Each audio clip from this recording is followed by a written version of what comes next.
You might say San Antonio has its own version of Shark Tank, but think less shark, more halo. Alamo Angels matches what are called angel investors with high potential startup companies. Early stage businesses come in with a pitch, and the group decides if they want to fund a company. And it's all happening within an organization working to propel startups and fuel the local economy. When you are in the shoes of these entrepreneurs, it does become like an angel that just is coming down from heaven. We're the lifeblood of growth, especially in San Antonio. I'm Erica Zucco, and this is Commerce Street, a business podcast and Eyewitness News original. In this episode, we're hearing from Sebastian Garzon, Executive Director of Alamo Angels. We're also talking with Randy Herrig, CEO of Velocity Texas, part of the Texas Research and Technology Foundation, which incorporated Alamo Angels. First, Sebastian, I just want to lay out for people, what is Alamo Angels? So Alamo Angels, Erica, it's a group of angel investors, accredited investors. And typically when people ask me and they have no idea what all that means, I usually say, have you watched Shark Tank? And that's a way for people to familiarize themselves a little bit with the dynamics that go on within our organization. What we do is we source the best quality companies that we can find in San Antonio and even nationwide. And we basically put them in connection with investors that we have here locally. And so dynamics on that are very much like Shark Tank, like I said before, because they come, they do a quick presentation, we have a Q&A session, we also have a little bit of an internal discussion within all of our investors to figure out if this is an investment opportunity that we want to pursue. So that's basically what we do. We find early stage companies and we invest on them.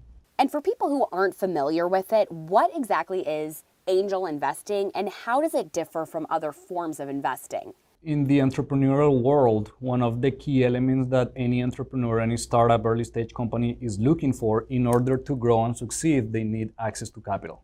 And so with that, there is typically high net worth individuals that are willing to take the risk on providing them with access to capital. And when I say risk, it's obviously because these are very early stage, and so you just don't really quite know how that's gonna go. It's very different investing on an early stage company as opposed to one that is already on the stock market, for example.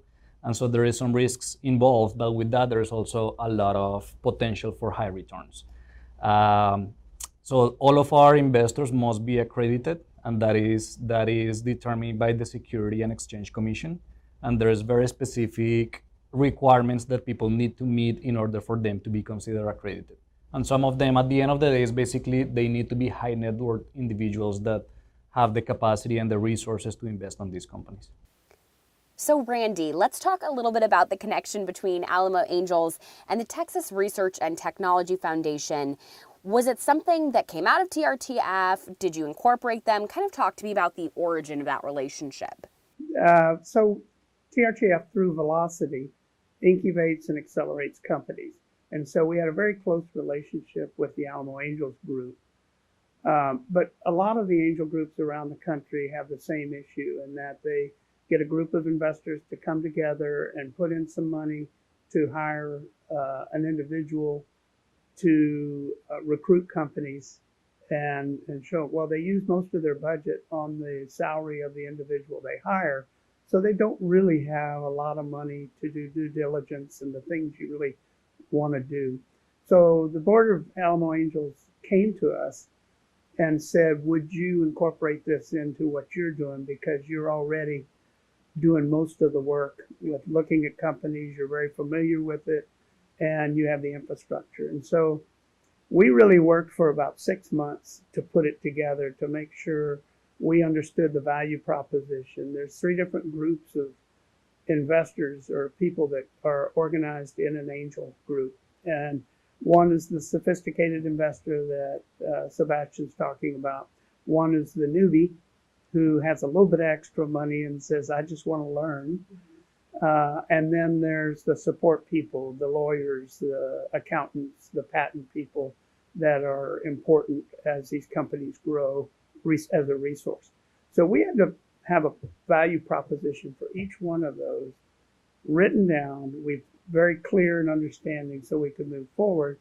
And then we bring we do all the administrative functions and the finance functions through our staff at Velocity or TRTF, and then we were able to bring in a very highly qualified director in Sebastian, because half of his salary is paid by Velocity, and he has other duties within Velocity that are really very similar to what he's doing in Alamo Angels. So by doing that, we were able to create this fund, a portion of the fund that is set aside for doing the due diligence. And that's the real important piece of investing. You can get excited about a presentation, but until you really understand what's underneath the sheets, you don't know if it's a good investment. So with that, we feel TRTF and Velocity bring to the table that discipline to be able to say, okay, we're interested in it now, let's really take a deep dive into it. And that's what Sebastian's real talent is we hire an individual that does our first deep dive, and then Sebastian takes it from there with the investors, and they go deeper and deeper until there's an investment made. And that's typically from 1 to 3 months from the time the presentation's made. No, we do a lot of work very quickly. And because investors in this realm, the sophisticated investor has decided to take a small portion of his or her portfolio and invest in these very early stage, high risk companies. They don't want to be around long. This is almost a game for them to, let's go see if we can help startups and see if we can make a little money. And so the attention span's pretty short. And so the process has to be quick. Sebastian, going back to Alamo Angels specifically, what kind of qualities do you look for in startups, and what kind of is the process for them? There is one big thing that we look for, other than the most obvious, which is obviously making sure that there is an actual problem and that they came up with the best solution for that problem. But one of the comments that I usually share with them is the team is very important. At this point of the game, you are a lot of times investing on the person that is trying to get things done. Sometimes you get this fabulous idea, but the team behind it may not have enough experience or knowledge to get it to that next step. And then sometimes you have an idea that is perhaps not the best idea in the world, but it's a still good enough idea, but you have such a rockstar team behind it that you know for sure they're going to take it from A to B.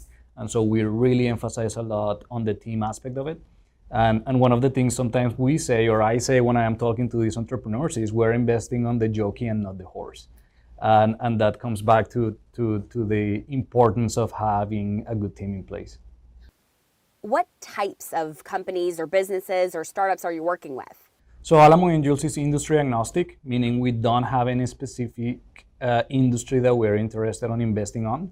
But what I can tell you is we've seen the appetite of our investors tends to go towards anything technology related, SaaS type of companies, in the life sciences, maybe medical devices, consumer products. Those are typically the industries that we tend to go to. But recently, for example, we invested on a company that's doing device for sports, for basketball. And so it all depends on how the company comes to us and the type of appetite that we may have at the moment. That's a wide range. So are there any recent businesses that you want to share about, or any kind of recent milestones that you've been really excited by? Yeah, I think one comes to mind. One of our most recent investors was actually with a company from that got formed in UTSA. It's called Albionics. And we loved it because obviously they are from San Antonio. They went to one of our local universities, and their mission is very much something that aligns to most people that learns about them, which is they are doing an affordable prosthetics, and their technology and everything that they've done so far has been done here in San Antonio. So it was definitely one that we thought would be a good investment, and we wrote them a check because of that. And that's really interesting. I mean, how are they able to make an affordable prosthetic? Because that's something really unique and service-oriented. I don't know the whole technical aspect, but what I do know is in the market today, one of the cheapest ones that you can get, it's around $10,000 or so. And they are aiming at doing it somewhere between $3,000 and $5,000. That's great, Sebastian. And, you know, Randy, from the perspective of the TRTF and Velocity Texas, how does all of this fit in with the mission of your organization as well? So our mission is economic development for San Antonio and South Texas. And so there are over 30 million small businesses in America with almost half the employees. And so we're the lifeblood of growth, especially in San Antonio. And so for us to be able to foster these startup companies and build them and build an employee base is exactly what our mission is. So Alamo Angels fulfills one of the three legs, which is funding.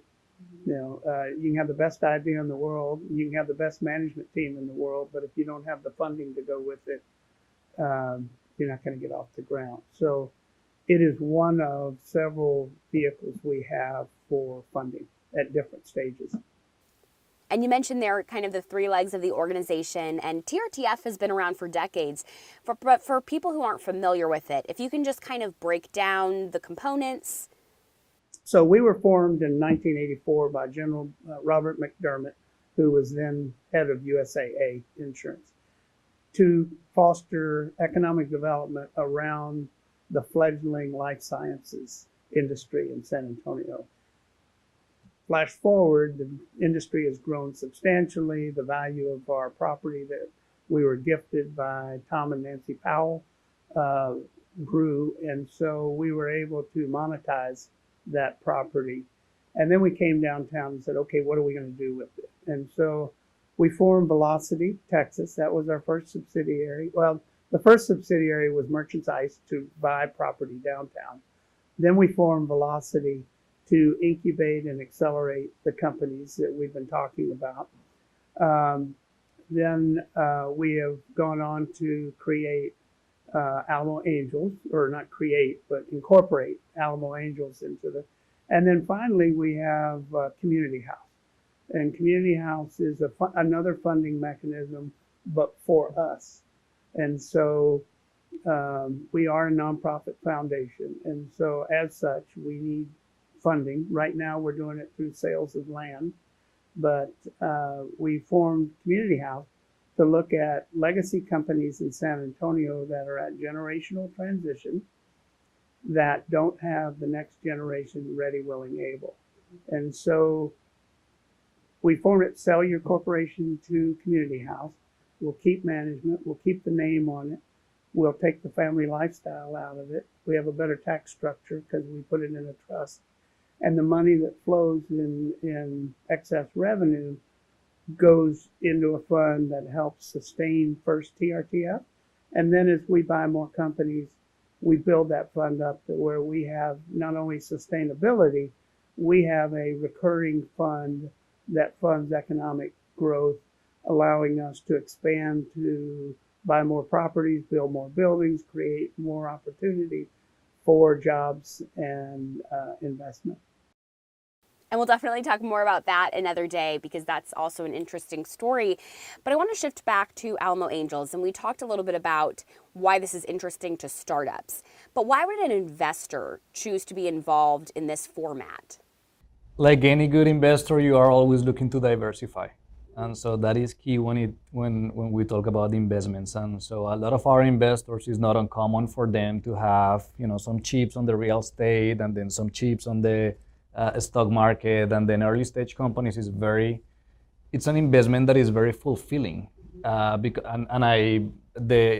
name angel investor a lot of times comes from that, because you are not only providing the access to capital for your dream to come true, but you are actually helping them, get from point A to point B.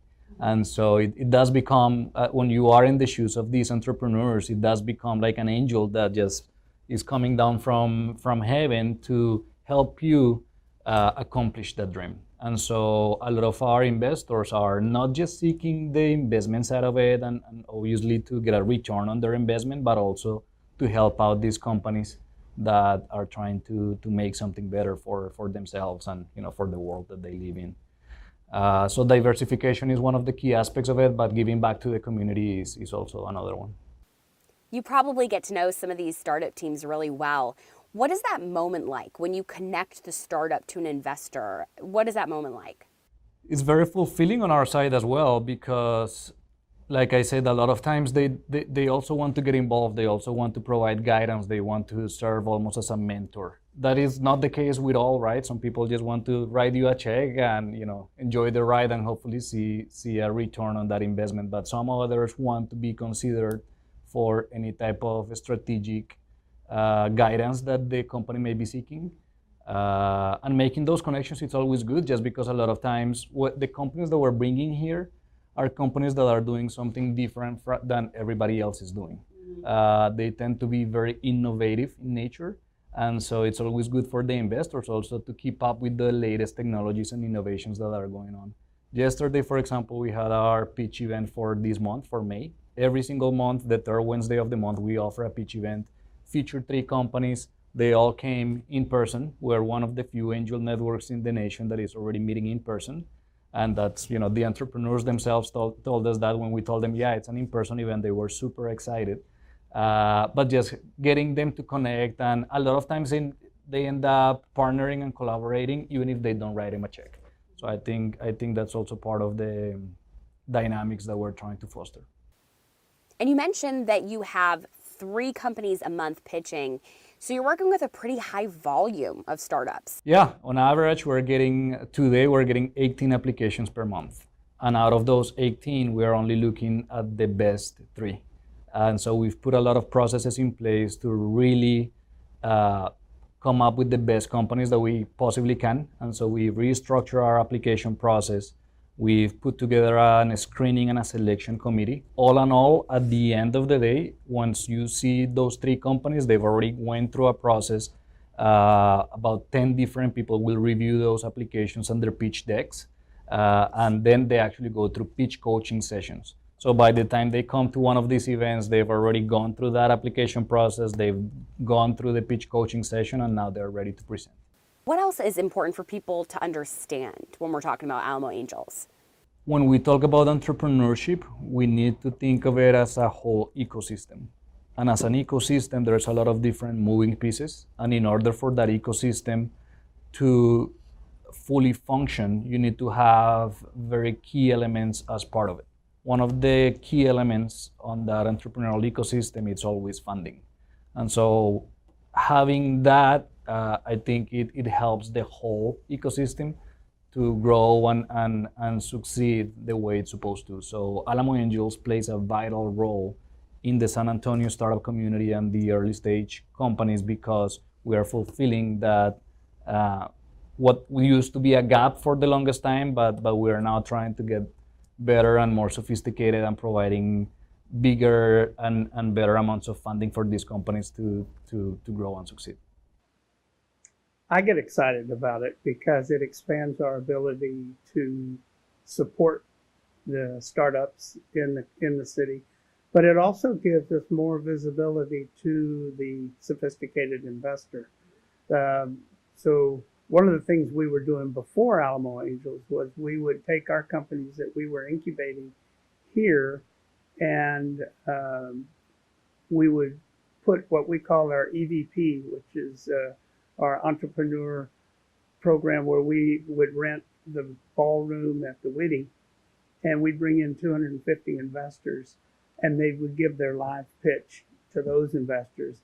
And then stationed around the room, they would be able to have direct conversations with them after. Now with bringing in Alamo Angels, we're planning one for the fall, but we're bringing even more sophistication to it, and we'll be able to broadcast that program. So we can bring in that kind of thing, it will go beyond just the membership for San Antonio. We'll put the word out nationally that this program is going on, and hopefully attract investors from around the country who see the value of what we're doing at Alamo Angels and want to become partners here. Because we're providing the right product for them, the right opportunity for investment. And so the bigger we get and the more sophisticated we're allowed to get with our budget, then the better product we can offer. So I'm extremely excited about that piece of what we're doing with TRTF. And what's the best way to keep up with y'all? Yeah, we're active on social media, Facebook, Instagram, Twitter. And so if one of the best ways to keep in touch with everything that's going on with Alamo Angels is by following us on social media. Another one is through our website, and on our website you can find contact information. So there is our email and phone number, and we always pick up our phone, we always return the emails, and if anyone has any questions, am I a good fit, we'll be happy to talk to them and let them know if that is the case, and if not, we can provide them with feedback, or maybe direct them to another resource that could potentially be a better option for them. But yeah, the best way to keep in touch is, I will say, social media and our website. And we also connect through the TRTF website, the Velocity website, all have a connection to Alamo Angels. So there's lots of ways to find us. This was Commerce Street, a business podcast and Eyewitness News original. You can find more episodes like this one on Apple or Spotify, or by visiting kens5.com/commerce street. I'm Erica Zucco with producer Kristen Dean. Thanks for listening.